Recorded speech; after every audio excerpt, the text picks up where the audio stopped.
Hi girls, ఈ video అయితే మీకోసమేనండి. Skip చేయకుండా లాస్ట్ వరకు చూసేయండి.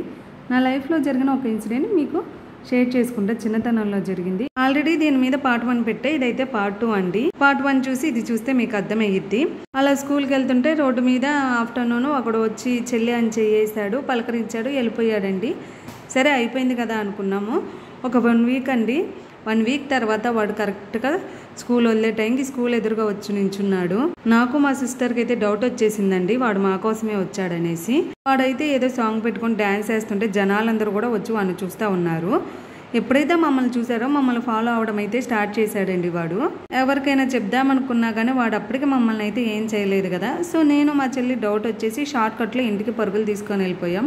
ఇంటికి వెళ్ళంగానే మా అమ్మగారికి చెప్తే మా అమ్మ అయితే ముందు మమ్మల్ని తిట్టిందండి. మీకు డౌట్ వస్తే పక్కన వాళ్ళకి చెప్పాలి కదా, అక్కడ అంతమంది జనాలు ఉన్నారు కదా, అలా భయపడకూడదు, ధైర్యంగా ఉండాలని చెప్పారు. సరే అయిపోయింది. మళ్ళీ కనిపించలేదండి. కరెక్ట్గా 1 మంత్ తర్వాత నేను, మా చెల్లి, మా కజిన్ ఒకళ్ళు, అప్పుడు మనకి గ్రీటింగ్ కార్డ్స్ ఉంటాయి కదండి, ఆ గ్రీటింగ్ కార్డ్స్ కొనుక్కుందామని నైట్ 7కి వెళ్ళామండి. రోడ్డు పక్కన అమ్ముతారు కదా, అక్కడికి.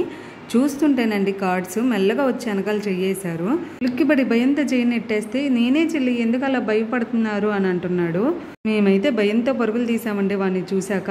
వాడైతే సైకోగాల్లా నవ్వుతూ సగం దూరం వచ్చి ఆగిపోయాడండి. తర్వాత కొన్ని రోజులకైతే డైరెక్ట్గా ఇంటికి వచ్చాడండి. ఏ విధంగా అన్నది నెక్స్ట్ వీడియోలో షేర్ చేస్తా. దయచేసి లైక్ చేయండి, చాలా మందికి ఈ వీడియో రీచ్ అవ్వాలి.